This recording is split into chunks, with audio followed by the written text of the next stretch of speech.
got a lot of information I'm going to try to pack in this video. Some amazing stuff. The joy of research coming into play once again. Mr. DJ counting down fantasy playlist June 4th, 1984, and we got Van Halen at number 31, down from 29. I Wait from the album 1984. Van Halen, discovered, more or less discovered by Ted Templeman, a producer. He was an up-and-coming producer in the late 70s, by the late 70s. Actually, he was a big producer, was working with the Doobie Brothers, and he spotted Van Halen playing. He went to Mo Austin of Warner Brothers. He said, man, you got to sign this band. And Ted Templeman, he produced Van Halen's first 6 albums. Ted Templeman, formerly of Harper's Bazaar. Remember the song Feeling Groovy in 1967? They did a version of the Chattanooga Choo Choo, which went to number 1 on the adult contemporary charts, 1967, 68. Did some of that Sunshine Pop back in the 60s. Yes, indeed, Ted Templeman.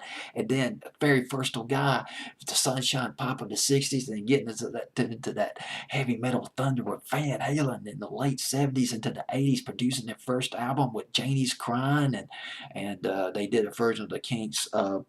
Oh, I can't remember the song by the Kinks, so I'm getting off target here. Getting off tangent. You Really Got Me. That's the song they did. The remake of the Kinks record. But let's get to 1984. 1984, the band had a little bit more time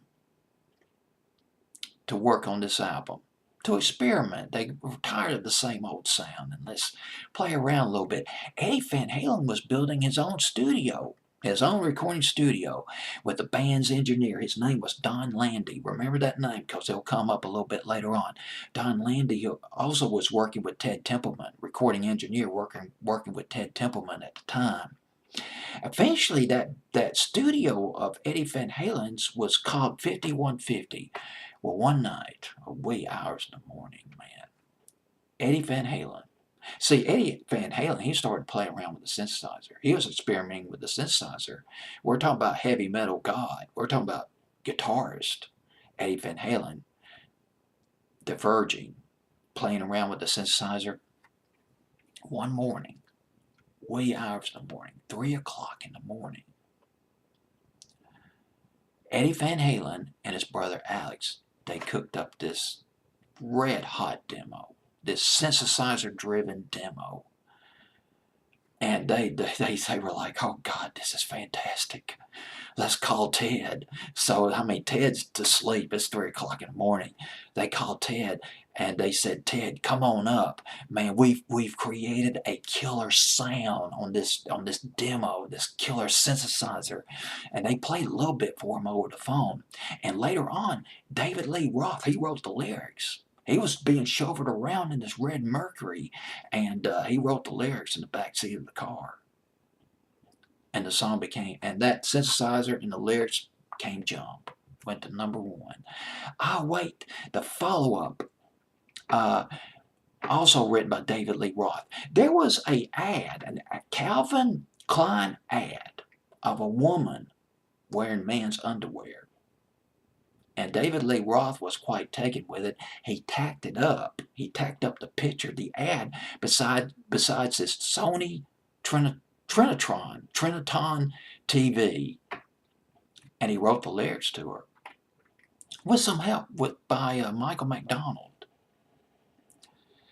But Ted Templeman was not crazy about the song. He didn't want it on the album.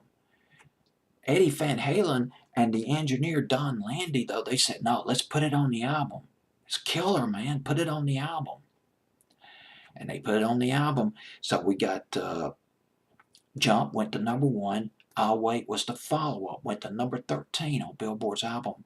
Went to number 13 on Billboard's Hot 100. Now this record, to me, it's more of an album cut. It sounds more of an album cut than a single.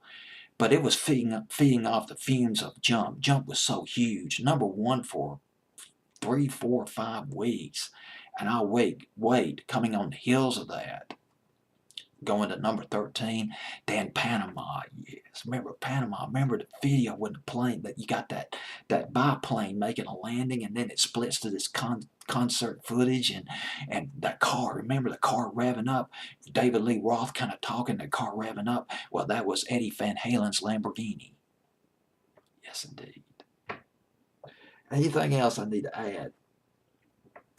This video, well, here's the thing. When they were building that recording studio, Eddie Van Halen's own recording studio, he started playing around with the synthesizer while they were putting in the tape machines, the mixing board, and microphones and everything. And, well, one of the most commercially successful albums of the 80s, 1984, I'll Wait, at number 31 on my fancy playlist of June the 4th, 1984.